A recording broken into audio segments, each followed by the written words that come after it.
www.attableek.com, the reviver of Iman. ونعوذ بالله من شرور أنفسنا ومن سيئات أعمالنا من يهده الله فلا مضل له ومن يضلل فلا هادي له نشهد أن لا إله إلا الله وحده لا شريك له ونشهد أن سيدنا ومولانا محمدا عبده ورسوله أما بعد فأعوذ بالله من الشيطان الرجيم بسم الله الرحمن الرحيم ومن يبتغي غير الإسلام دينا فلن يقبل منه وهو في الآخرة من الخاسرين. قال الله تعالى يا أيها الذين آمنوا ادخلوا في السلم كافة ولا تتبعوا خطوات الشيطان إنه لكم عدو مبين. صدق الله العظيم. بزرگوں بھائیوں دوستوں عزیزوں، ان دونوں آیتوں کا تعلق اسلام سے ہے۔ پہلی آیت میں تعالیٰ جل شانہ و من والہ نے یہ فرمایا کہ جو اسلام کے علاوہ کسی اور مذہب کو تلاش کرے گا اور کسی اور مذہب کو اختیار کرے گا، ہم اس کی طرف سے بالکل قبول نہیں کریں گے۔ فلن یقبل، اور وہ آخرت میں نقصان اٹھانے والوں میں سے، خسارے والوں میں سے ہوگا۔ حضرت عمر رضی اللہ تعالیٰ نے ایک مرتبہ تورات کے کچھ اوراق لے کر آئے اور نبی علیہ السلام کے سامنے تورات کے اوراق پڑھنے لگے اور اندر دیکھ کر پڑھ رہے تھے۔ قریب میں ایک صحابی بیٹھے تھے، انہوں نے کہا کہ ذرا عمر ٹھہر جاؤ، حضرت کا چہرہ تو دیکھو۔ اور حضرت کا چہرہ انتہائی درجہ متغیر ہو رہا تھا، سرخ ہو گیا تھا، چہرہ بدلا ہوا تھا، غصہ تھا۔ اور پھر حضرت عمر رضی اللہ تعالیٰ عنہ کو خطاب کرتے ہوئے حضرت عمر نے جب یہ کیفیت دیکھی تو فوراً ان اوراق کو ایک طرف رکھ دیا اور بار بار پڑھنے لگے رضیت باللہ ربا وبالاسلام دینا وبمحمد النبی صلی اللہ علیہ وسلم۔ رضیت باللہ ربا، اللہ کے رب ہونے پر ہم راضی ہیں، وبالاسلام دینا، اور اسلام کے دین ہونے پر بالکل ہم خوش ہیں، مطمئن ہیں، ہمیں کسی اور دین کی ضرورت نہیں ہے۔ وبمحمد النبی، اور نبی کریم صلی اللہ علیہ وسلم کی نبوت پر ہم خوش ہیں، ہمیں اور کسی نبی کی اب ضرورت نہیں۔ بار بار پڑھنے لگے یہاں تک کہ حضرت کا غصہ ٹھنڈا ہوا۔ پھر حضرت نے فرمایا کہ عمر، میرے ہوتے ہوئے اور میرے قرآن کے ہوتے ہوئے تم اس کتاب کو پڑھ رہے ہو جو منسوخ ہو چکی۔ اور پھر اس کے بعد حضرت نے فرمایا عمر سن لو، لو کان موسیٰ حیا، اگر موسیٰ بھی اس وقت زندہ ہوتے تو انہیں بھی مجھ پر ایمان لانا پڑتا۔ اس سے معلوم ہوتا ہے کہ تعالیٰ جل شانہ و من والہ نے کامل ترین دین مسلمانوں کو جو عطا فرمایا وہ اسلام ہے۔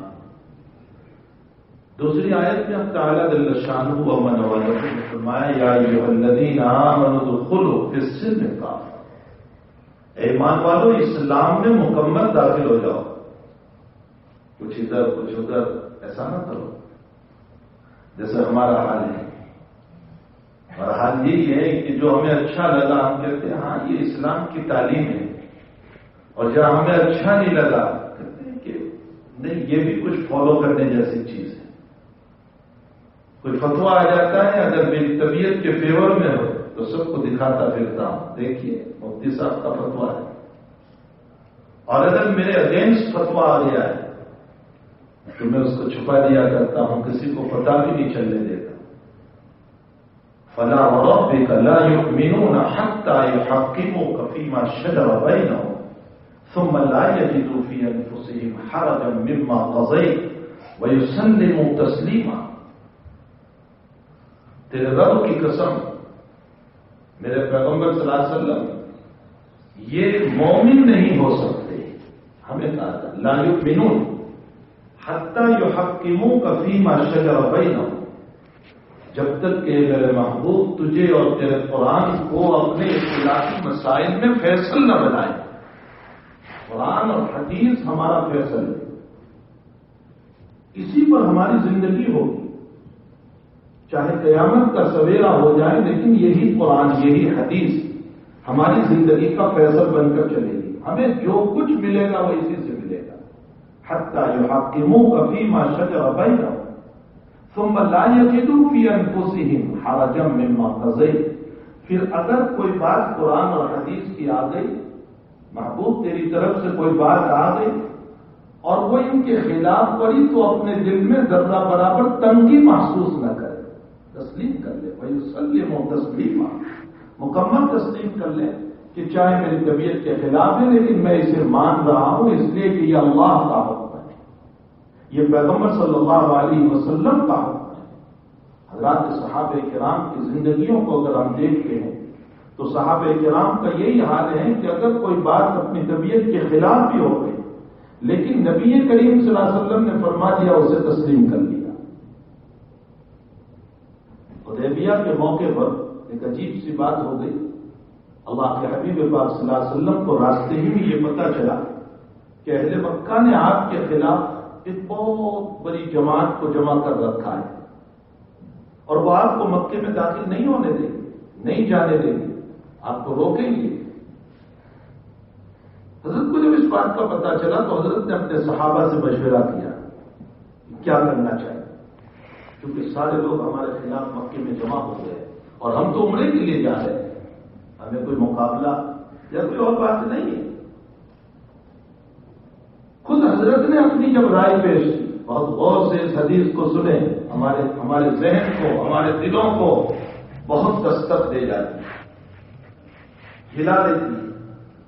حضرت نے جب اپنی رائے پیش کی تو اپنی رائے میں یوں کہا، میری رائے یہ ہے کہ یہ جتنے قبیلے والے اور جتنی بستی والے ہمارے خلاف مکے پہنچے ہوئے ہیں،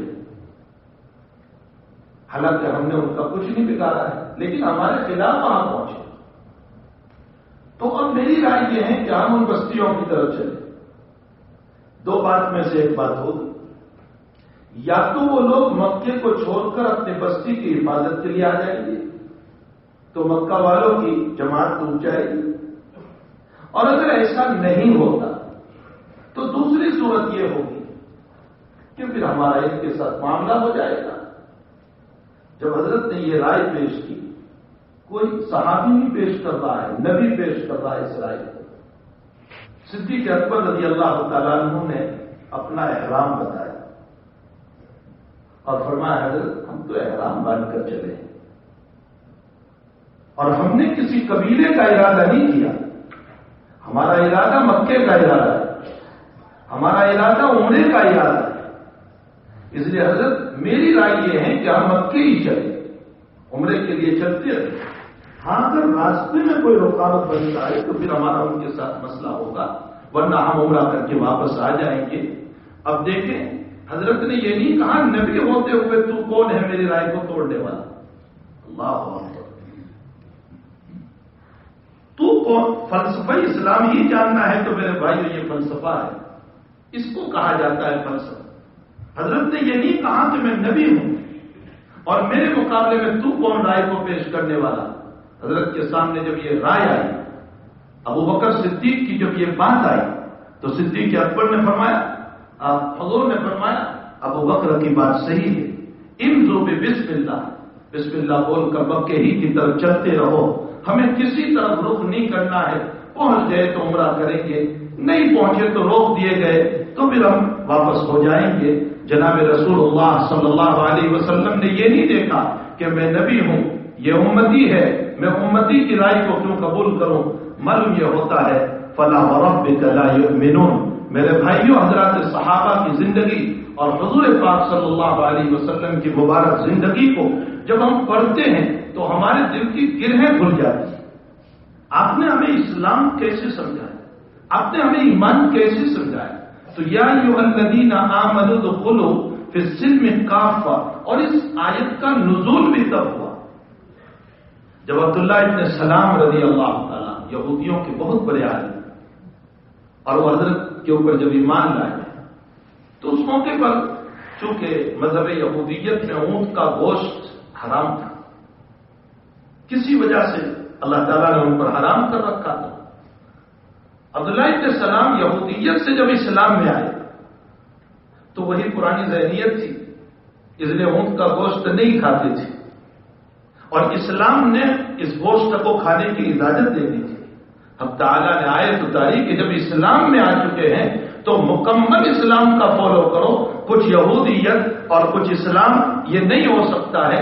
یا ایھا الذین آمنوا ادخلوا فی السلم کافہ ولا تتبعوا خطوات الشیطان، شیطان کے قدم بقدم نہ چلو، وہ تو تمہارا دشمن ہے۔ دونوں آیتوں میں اسلام کا معنی آیا۔ اسلام یہی ایمان ہے، ایمان اور اسلام ان دونوں کا مطالبہ ہم سے کیا گیا۔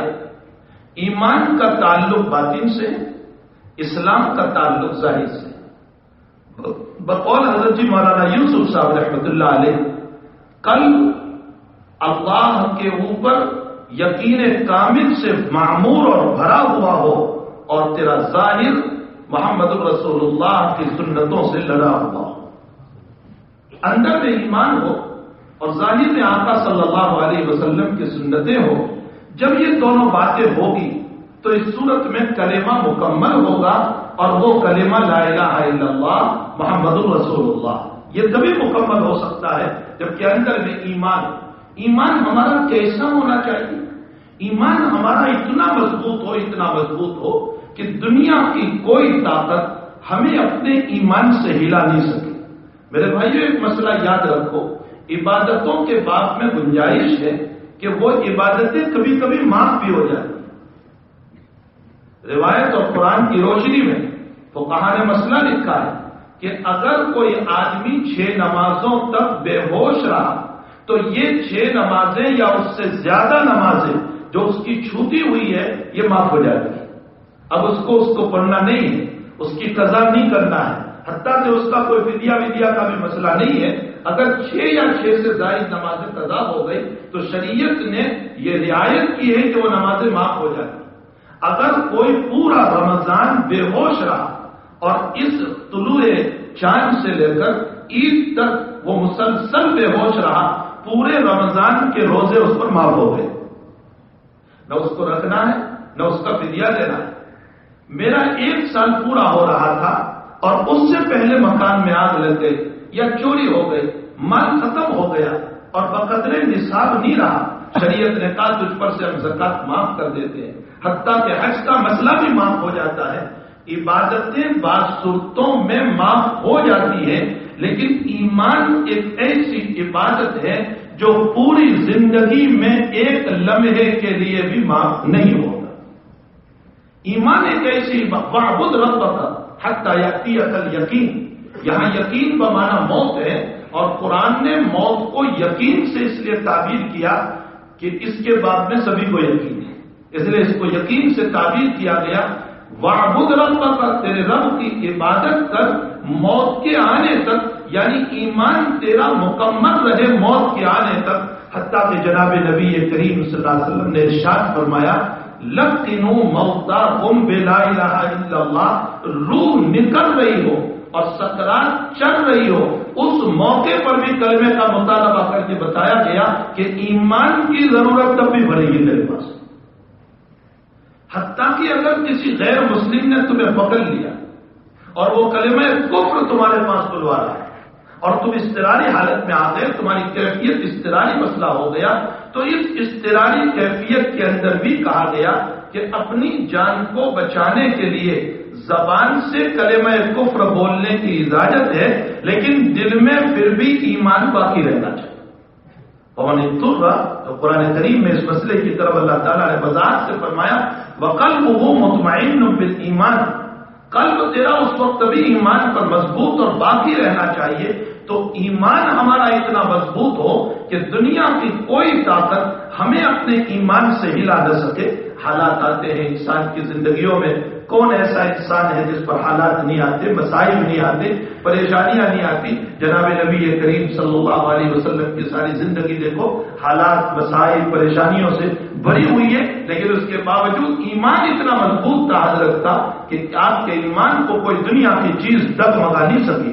بلکہ بعض مواقع پر جب صحابہ کرام کے بعد مسائل ایسے پیدا ہو گئے، مثلا آپ کے بیٹے اور آپ کے فرزند ارجمن حضرت ابراہیم رضی اللہ تعالیٰ عنہ کا انتقال ہوا اور اس کے دوسرے یا تیسرے دن سورج گرہن ہوا، دوسرے یا تیسرے ہی دن سورج گرہن ہوا، تو اس موقع پر بعض صحابہ کی زبان سے اس طرح کی بات نکلی کہ یہ سورج گرہن جو ہوا ہے وہ ابراہیم کی موت کی وجہ سے ہوا، نبی کے بیٹے کی موت کی وجہ سے ہوا، یعنی نبی کے بیٹے کی موت پر گویا کہ سورج بھی یہ دم منا رہا ہے۔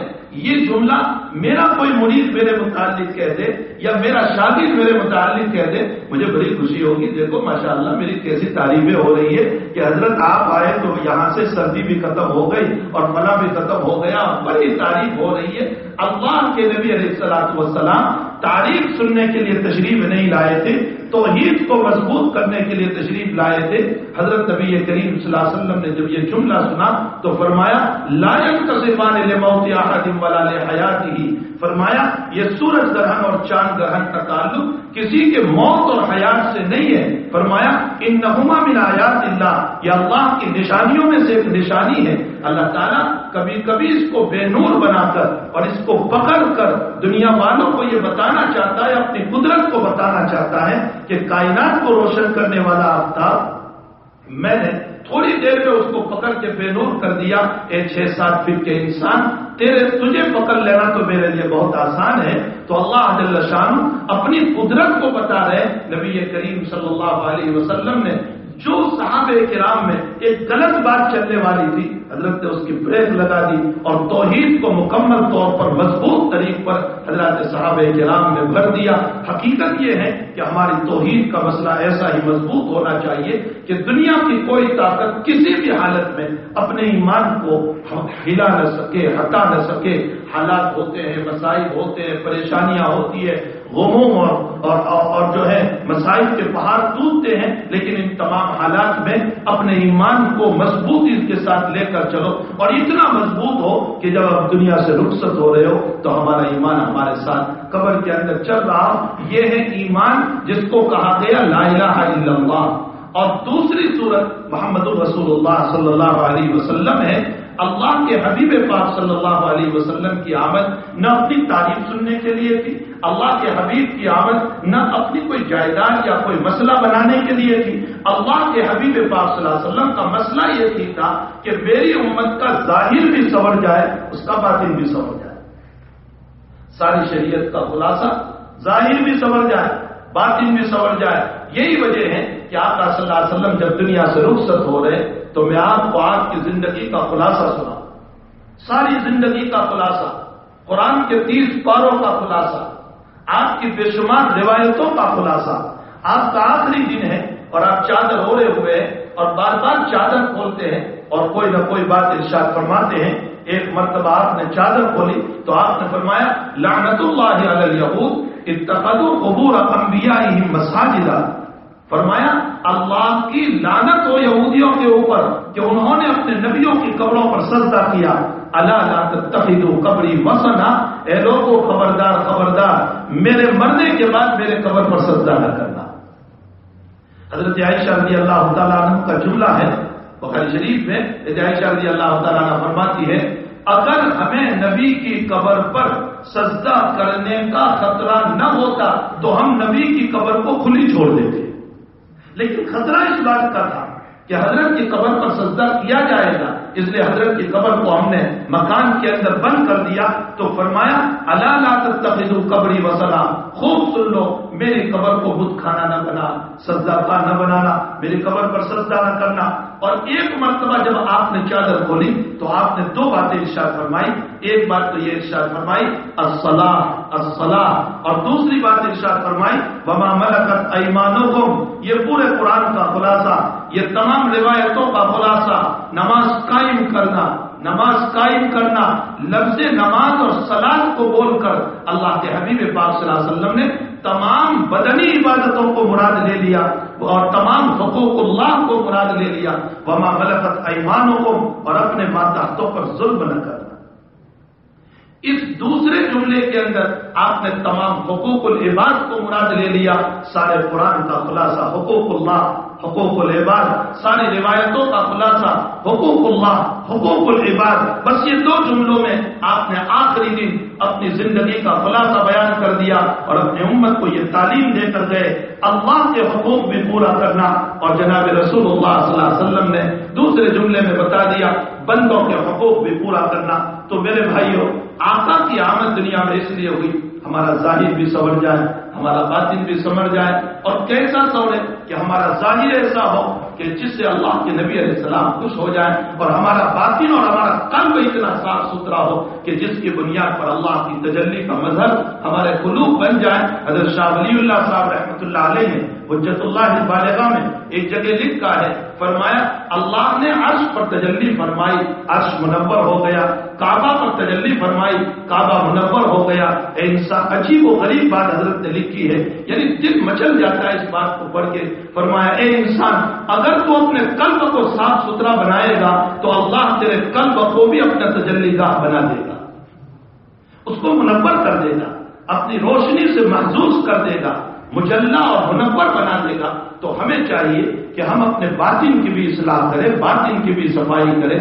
مسلم شریف کی ایک روایت میں ہے، کتاب الایمان میں نبی علیہ الصلوۃ والسلام نے ارشاد فرمایا لا ينظر اللہ تبارک و تعالی، اللہ تعالیٰ اس انسان کی طرف قیامت کے دن نگاہ شفقت نہیں کرے گا، محبت کی نظر نہیں کرے گا. کون؟ فرمایا جس کے دل میں مثقال ذرۃ من کبر، جس کے دل میں رائی کے دانے کے برابر بھی کبر ہوگا، تکبر ہوگا. تو ایک صحابی رضی اللہ تعالیٰ عنہ کہتے ہوئے تھے، فرمایا اللہ کے حبیب پاک صلی اللہ علیہ وسلم مجھے اچھے کپڑے پہننا اچھا لگتا ہے، مجھے اچھے جوتے پہننا اچھا لگتا ہے. بعضوں کی طبیعت ہوتی ہے، نظافت چاہتے ہو.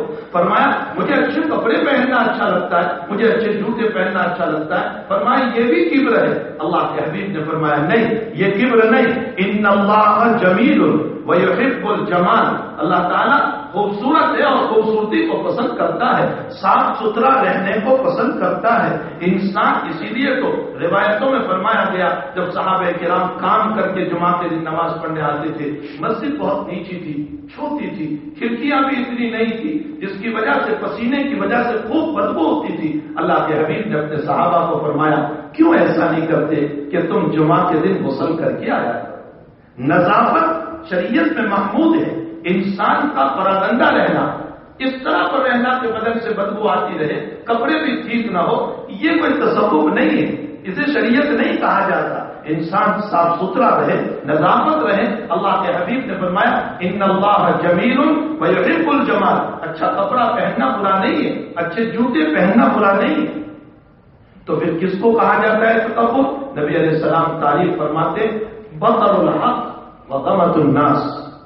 دو لفظ یاد رکھنا، بطر الحق وغمط الناس. بطر الحق کا معنی ہوتا ہے حق بات کے آنے کے باوجود انکار کر دینا. ایک حق بات میرے سامنے آ گئی اور میں جان رہا ہوں کہ یہ بات صحیح ہے، یہ جو کہہ رہا ہے بالکل 100% ہے، لیکن میں اس لیے انکار کر رہا ہوں کہ مجھے اس کی بات کو نہیں ماننا ہے. بطر الحق، حق بات کے آنے کے باوجود اس کا انکار کرنا، یہ ہے تکبر. وغمط الناس، اور لوگوں کو حقیر سمجھنا. اگر اچھا کپڑا پہن کر میں حقیر سمجھ رہا ہوں تو یہ تکبر ہے. اچھے جوتے پہن کر دوسروں کو حقیر سمجھ رہا ہوں تو یہ تکبر ہے. باقی میری طبیعت کے اعتبار سے میں اچھا کپڑا پہنوں، میں اچھا جوتا پہنوں، میں اچھی ٹوپی پہنوں، میرے پاس ایک گاڑی ہو، تو اس صورت میں یہ تکبر کے اندر داخل نہیں ہے. نبی کریم صلی اللہ علیہ وسلم یہ چاہتے ہیں کہ تیرا باطن تکبر سے پاک ہو. ایک روایت میں آپ نے ارشاد فرمایا حسد نہ کرو، لا تحاسدوا ولا تدابروا وكونوا عباد الله اخوانا. آپس میں حسد نہ کرو. اور دوسری روایت میں آپ نے یوں ارشاد فرمایا، دیکھو فلسفہ اسلام تو حضرت خود ہی ہمیں بتا رہے. حضرت نے فرمایا تم حسد کرو گے نقصان تمہارا ہوگا، سامنے والے کا نقصان نہیں ہوگا.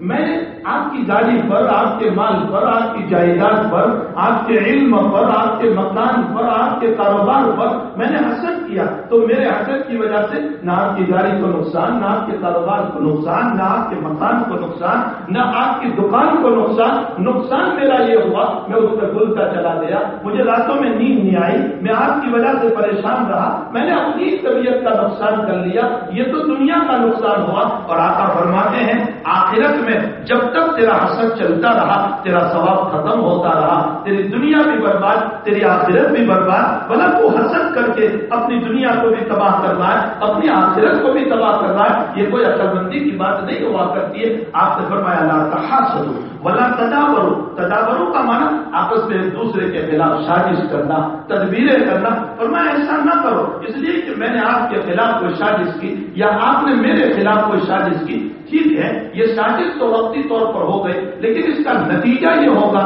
کہ اب تعالیٰ جل شانہ مجھے معاف نہیں کرے گا، آپ کو معاف نہیں کرے گا، اور پھر ایک وقت آئے گا کہ میں نے ایک سازش کی تھی، اب تعالیٰ جل شانہ جب میرے راز کے کھولنے پر آ جائے گا تو پھر کسی کام کا میں نہیں رہوں گا۔ اس لیے آپ نے فرمایا لا تحاسدوا ولا تدابروا، ان دونوں جملوں کے اندر بھی ہمیں اپنے قلب کی صفائی کا حکم دیا گیا۔ بہرحال حضور پاک صلی اللہ علیہ وسلم نے ہمیں اپنے ظاہر کو سنوارنے کو بھی کہا ہے، اپنے باطن کے سنوارنے کو بھی کہا ہے، تو ایک طرف ہماری توحید مضبوط ہو یہ ہے لا الہ الا اللہ، اور دوسری طرف جناب محمد رسول اللہ صلی اللہ علیہ وسلم کی مبارک تعلیمات ہماری زندگیوں میں ہو، یہ دوسرا جز ہے محمد رسول اللہ، اسی کے اوپر پورا اسلام جاری ہے، اسی کے اوپر پورا ایمان ہے، اسی کے اوپر پورا قرآن ہے، اسی کے اوپر پوری شریعت ہے۔ قرآن کریم میں اب تعالیٰ جل شانہ نے اپنی توحید کو بتانے کے لیے ایسی ایسی مثالوں کے ذریعے سے ایسی مثالیں دی ہیں۔ مثلاً ایک جگہ آپ نے مثال دی اللہ، قرآن کریم کو سمجھنے کے لیے اللہ نے کبھی بھی ایسے ایگزامپل نہیں دیے کہ میں اور آپ سمجھ نہ پائیں، بہت آسان زبان میں اللہ نے سمجھایا۔ ایک جگہ اپنی توحید سمجھاتے ہوئے فرمایا الہم ارجل یمشون بہا ام لہم ایدی یبطشون بہا ام لہم اعین یبصرون بہا ام لہم آذان یسمعون بہا قل ادعوا شرکاءکم ثم کیدونی فلا تنظرون ان ولی اللہ الذی نزل الکتاب وهو یتولی الصالحین۔ فرمایا پیغمبر یہ تجھے اپنے معبودوں سے لات منات عزا اور ان تمام سے، اس دیوی سے، اس معبود سے، اس سے تجھے ڈراتے ہیں۔ پیغمبر کیا اس کے پاؤں ہیں جس سے وہ چلتے ہو، اس کے کان ہیں جس سے وہ سنتے ہو، ان کی آنکھیں جس سے وہ دیکھتے ہو؟ فرمایا کچھ نہیں ہے، پتھر کا ڈھیر ہے، ان کو کہہ دو ڈرانے والوں کو تم سارے معبودوں کو بلا لو میرے خلاف، مجھے مہلت بھی نہ دو، میں ڈرنے والا نہیں ہوں، میرا دوست وہ ہے، میرا مددگار وہ ہے جس نے قرآن کریم کو نازل کیا۔ کتنے آسان انداز میں توحید کو، ایک جگہ اللہ تعالیٰ نے توحید کی مثال دیتے ہوئے فرمایا ضرب اللہ مثلا رجلا فیہ شرکاء متشاکسون ورجلا سلما لرجل هل یستویان مثلا۔ اللہ تعالیٰ مثال دیتے ہوئے کہہ رہے اور میرے بندے ایک نوکر وہ ہے جس کے دو پارٹنر ہو اور ایک نوکر وہ ہے جس کا ایک ہی ہو، بتا میرے بندے ان دونوں کے اندر تو کس نوکر کو پسند کرے گا، کون سے نوکر کو پسند کرے گا؟ ظاہر سی بات ہے ہر ایک یہ کہیں گے کہ میں اسی نوکر کو پسند کروں گا جو ایک کا بن کر کے رہتا ہے، اس لیے کہ جو دو کا ہوگا وہ اس کو راضی کرے تو وہ ناراض، اس کو راضی کرے تو وہ ناراض۔ فرمایا اللہ نے اس مثال کو دے کر میرے بندو تم بھی ایک اللہ کے بن جاؤ، دنیا میں کتنے معبودوں کو راضی کرتے پھرو گے۔ بہرحال توحید بھی ہماری مضبوط ہونی چاہیے اور آقا صلی اللہ علیہ وسلم کی مبارک زندگی بھی ہمارے اندر کود کود کر ہونی چاہیے۔ یہ چند باتیں جو 3 دن سے مسلسل پروگرام چل رہے، میں نے ان باتوں کا خلاصہ پیش کیا جو لا الہ الا اللہ محمد رسول اللہ میں ہے، جو قرآن اور حدیث میں ہے۔ اللہ جل شانہ ہم تمام کو ان باتوں پر عمل کی توفیق عطا فرمائے، اللہ ہمیں اپنا ایمان مضبوط کرنے کی توفیق عطا فرمائے اور جناب رسول اللہ صلی اللہ علیہ وسلم کی محبت اور عشق کے ساتھ زندگی کو اپنانے کی توفیق عطا فرمائے۔ وصلی اللہ علی النبی الکریم برحمتک یا ارحم